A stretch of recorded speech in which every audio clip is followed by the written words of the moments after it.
Good day, I'm Dr. T, and I am reviewing Going Medieval, which, as the splash screen shows, is still in early access. This is late July 2021, and this is on the beta build channel, which, because this is in early access, things are changing, and it's actually fairly clear that there's a lot to be done with this game.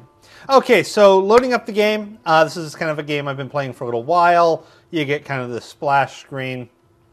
I'm doing the New Life, which is kind of the standard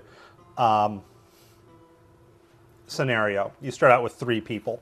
Their alternative Lone Wolf, you start out with 1, which seems brutal. Okay, so this is kind of your standard colony sim. This has been about, 2 years for me. So I'm about halfway through my 2nd year. And I'm currently in the process of rebuilding after I got attacked. So in this game, well, you get attacked. So you have to not starve to death. You get a group of folks that slowly grows. And then periodically, raiders will attack, and, well, you have to defend yourself. So controls are standard, moving around, WASD, rocking back and forth, Q and E. And then when you're rotating items, you're placing, that's an R. Now, this is the nice figure, though, or one of the interesting features of this one. As you can kind of tell from the look of it, it looks voxel-based, and it is. But if I control-click on something, I can then hold the control wheel, and I can scroll, not zoom in and out. So if I don't hold the control, I zoom in and out. But I can zoom through the layers. And this actually allows for 3-dimensionality. So I've got some buildings. I can look at the roofs. I can look at the second stories of them. I can make basements. I can make sub-basements, which is really nice. And there's actually some important gameplay features to these. During the summer, the basements are cooler, and thus your food doesn't rot as fast. I actually have a cooler bedroom for the summer, although my folks don't seem to use it. So fairly straightforward. I like the 3-dimensionality. That is a nice touch. Your different building materials have different hit points for when you're getting attacked. You have different food that you can grow. Now, at one point, I've got about a dozen characters right now, and that's basically my food growing there. It seems awfully light to me. I really thought this game was going to have a lot more on not starving to death. But it is, and maybe if you're doing the Lone Wolf campaign, which I haven't done, but it's not really a major feature of this one. This is normal difficulty, so, kind of standard. I thought I'd be struggling not to starve to death, and food is in many respects an abundance of riches. The different types of food doesn't seem to matter that much. Herbs, which are growing somewhere around here, those end up becoming important for kind of add-ons to next level dishes. So that's a useful feature. You need to get wood, or you can actually use coal, which is kind of an interesting feature over here. I've got a coal seam back here, which I can tell my folks to mine. And once they mine it, as you can see, it leaves a hole. So fairly straightforward. Interact with the voxel system. You can build your walls, etc. That kind of builds into your voxels. But yeah, that's actually one of the things that I, as kind of like a big fan of Banished, I was expecting for. Banished, you have to worry about the nutrition of your families, as well as just sheer food, and that is not a problem. This is not a major ordeal here. I would be interested to look up, and I probably should, how much land one person during the Middle Ages would have needed. My understanding is it was like part of an acre. That's kind of where the word acre comes from, but I could be completely wrong on that. Now, when you're looking at your buildings, these are all kind of custom built. You lay out the floor plan, you put in the floor. You've got a couple of different types of floor. So over in your building menu, you can take floors. You can shuffle through different ingredients that they're required. They have different properties. Hit points, which once again is once the barbarians attack, that's relevant. How fast you can move. Did not realize it had a speed bonus. So kind of your wood is your 100% speed.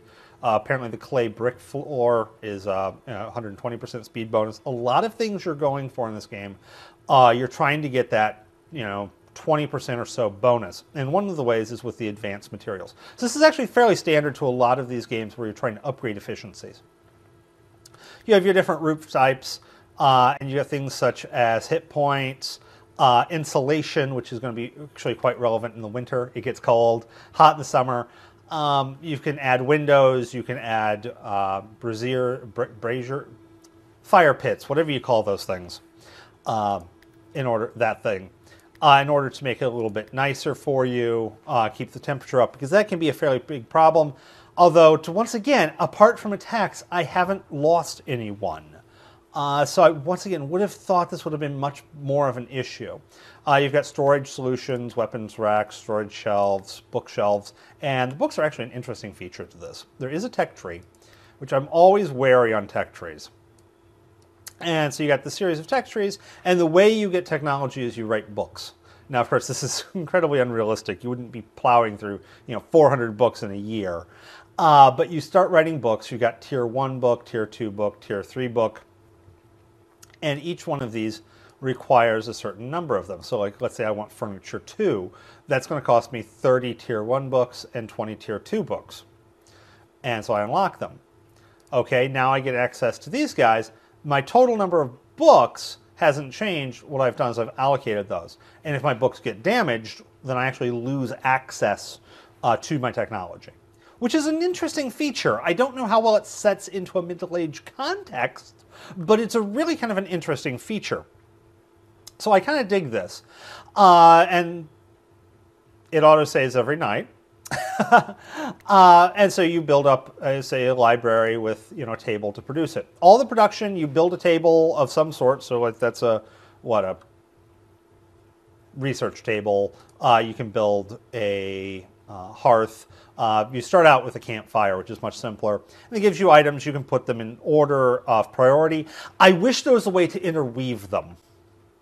So it's like, I want to produce a lavish meal, but if I can't, I want to produce the regular meal. It's like, in this case, I don't want to produce the regular meal. It goes to waste because I'm going to eat the lavish meal. At least I think I am, although I don't have any right now. So they're probably going to eat regular meals. And if they got nothing else to do, I'll preserve some vegetables with salt that I might. Now, the other thing that's particularly interesting on this one is that these different rooms will have, actually get statuses. This room is declared a kitchen. And this gives you a noticeable speed boost. So you're looking at, a couple of percent all the way up to half again as much speed boost. And this is by getting certain things within an enclosed space. So in this case, for a kitchen, I have to have the butcher's table, the hearth, and then there are some decorative items that are really not showing up, that are some like pots on a wall. So you put the decorative items in there, you put the key crafting materials in there, boom, you have a kitchen, as long as it's an enclosed space. But you can't have other random things in there. So if I was to, say, take my brewing station and put it in the kitchen, where that would make a lot of sense, frankly, then it would no longer be a kitchen. Which is kind of frustrating because this doesn't, the menus don't really say that. So if I look at my decorations menu, at no point does this tell me that this wall pottery shelf is like the key feature to the kitchen. This is kind of like Valheim, where you've got the different upgrade parts that don't do anything except for they upgrade the things you have around them. But it doesn't really tell me that. And this is one of the features I'm not a fan of, is the lack of tooltips. Anyways, so you've got your production buildings. They have to be in closed space. I'm not entirely sure what qualifies as a closed space. So like this area over here, this one's a spare room, but I've had cases where just because I had the stairwell, it got clumped in with the previous room, which in this case is a shared bedroom. People get more rest in a bedroom. They prefer singles. Shareds are better than just in the workshop or something. Okay, so production, etc. Now, over here, one of the other ones, once you get attacked, once they attack you, they drop off their dead body as well as their gear. You end up drowning in gear. Looks like they have destroyed my pyres, so I need to dispose of their bodies. And they annoyingly got rid of my disposal means. You can either bury them or cremate them, or they'll just rot. And then people get a morale penalty. You're trying to keep your people happy. I think that's actually one of the core game components, though I haven't really experienced it much, is you're trying to keep your people happy. And so if you click on a person and you look at their happiness, they've got bonus things. They've got degradation parts, like the guy doesn't like his shirt. There is religious activities here. I don't know why he didn't go to his preferred shrine, but people do have there's a couple of religions in the scenario. Oak Brotherhood and Restoration Shrine. So, a couple of different made-up religions. I understand why they would want to make something up. This is supposed to be set in medieval England, but they're not doing some version of Christianity because, I can understand as a game developer, I wouldn't want to poke that stick or poke that bear. So, yeah, so far, pretty good. I put in about a dozen hours or so in this game. Kind of liking it. There's a lot of features to this, though, that I'm kind of going either this is kind of annoying or there's lots of growth opportunity. So for starters, I mentioned that there's windows. So each one's got windows. I'm in summer, so I probably need to open the windows. And I have to go through and manually open them. And then once they're opened, I need somebody to then go around who has the steward priority to actually open them. And this gets to be a lot of micromanaging. Same goes for putting off the fires. Like that fire I've turned off, but they have not got around to doing it. This gets a little bit obnoxious because this is kind of like a big deal to turn off the fires in the middle of summer. You don't want to cook. You can actually look at the inside temperature, which actually is 25 Celsius, a little warm, not bad. Outside 58. So maybe I don't want to turn off the fires. I'm going to. Well, I've told them to, but they haven't done so. So this is kind of that interesting feature that you see a lot in games where you give orders, but the people then have to give it out or go and do them.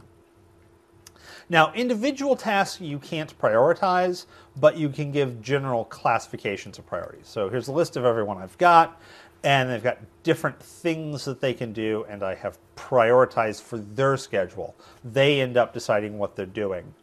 And I like that. I like that a lot, except I'd like to be able to say, build this wall segment right now. Don't build that other one. And I think the only way you can do that is just get rid of the other one you don't want built, which gets kind of awkward because you want to kind of build the whole thing out as a whole. You set up a working schedule. I haven't tried doing shifts. So this all seems very familiar from Space Haven.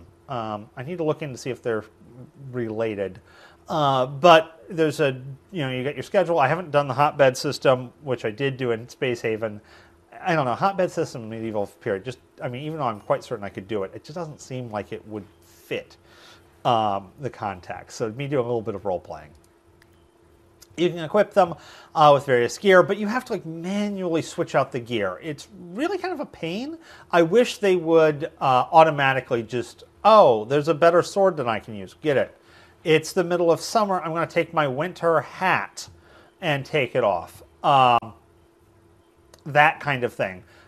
People wouldn't wear helmets on a normal basis. Quite often in the Middle Ages, soldiers would walk in carrying their helmets, and then they would put their helmet on when they need it. So maybe have a headgear and then a hat kind of thing. That kind of scenario, I don't know. But yeah, we're in the middle of summer, and they're all wearing winter clothes. And I wish they would just swap it out. And I can manually tell them to swap it out, but I really don't want to. That's an awful lot of micromanaging to do. So yeah, this is kind of the core of the game, going through, making resources, preserving food, which really is interesting to me. The food does rot. So if I gather some food now, depending, if I just leave it outside, it's going to rot fairly quickly. If I put it in a sheltered environment, it's going to rot a little bit slower, but so quickly. If I get it cool, by putting it underground, it rots even slower. And then I can preserve things like making pickles over here, etc. That works pretty good too.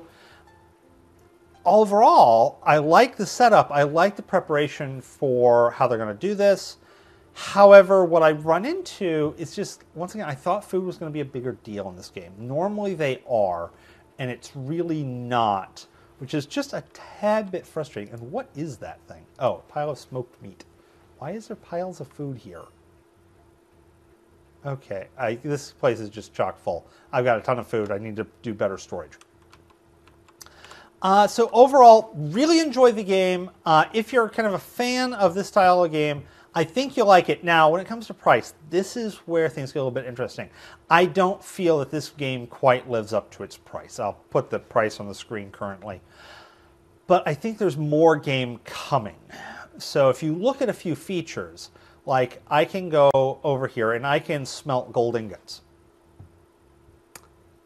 There is no gold in the game, to the best of my knowledge. I haven't found any gold. There's nothing that uses gold. So I think this is getting ready to add it in to be used with something else. Additionally, a lot of things produce waste, like this ash. I would think that this would start becoming a supply chain component. Something else will be used for this one, such as maybe making soaps or something. I don't know. If you look at the individual's skill sets, you have animal handling. There's no animals to handle. So I think that's something that's coming along in the future. I haven't looked through their blog post, etc. But I get the strong feeling that there's a lot more coming into this game. So if you're looking at getting the game, either wait for it's on a nice sale, which I think is actually what I did. I think I saw it on sale and I went for it. Or realize that you're buying ahead for a game that will be coming out in the future. And actually what I'm doing is I want to record this video and then I'm going to move on to a different game. And I want to come back maybe in 6 months or a year and see what this turns into. Like I know on the normal build channel, not the alpha build, the bookshelves don't hold books. On the beta build, you can build bookshelves, which are partially what upgrades you to a library, and those bookshelves will hold books. Like the wall bookshelves hold 3 stacks of books, the floor ones hold 4, which makes sense. So that's definitely a nice feature to that I like. And I think they're coming with a new one. I think they're improving this. A lot has changed just between the current build and the beta build. And so I'm looking forward to seeing how this evolves in the future and becomes a much more interesting game at that point. I don't think I'll really try and do any chemistry of going medieval. I might, but I doubt it. It's got some possibilities, but not a lot. Everything's kind of generic. So with that said, once again, if you're a fan of the style of game, I think it's definitely worth checking out. If you're kind of going to play it now and then put it down, wait for a Steam sale. It's not worth its current price in its current condition. However, once again, it's early access. They're definitely working on it. At least there's a beta build that's got some changes. So I'm hoping in the future there will be more game, more nuance, more to do. Like most of these games, the early game is pretty good. The mid game is solid, or the early mid game is solid, and then the end game is basically non-existent. And that's kind of what I'm feeling for this one. Once again, the early parts of the game are really much stronger than the residual of the game. So, with that said, this is me signing off. Have a wonderful day.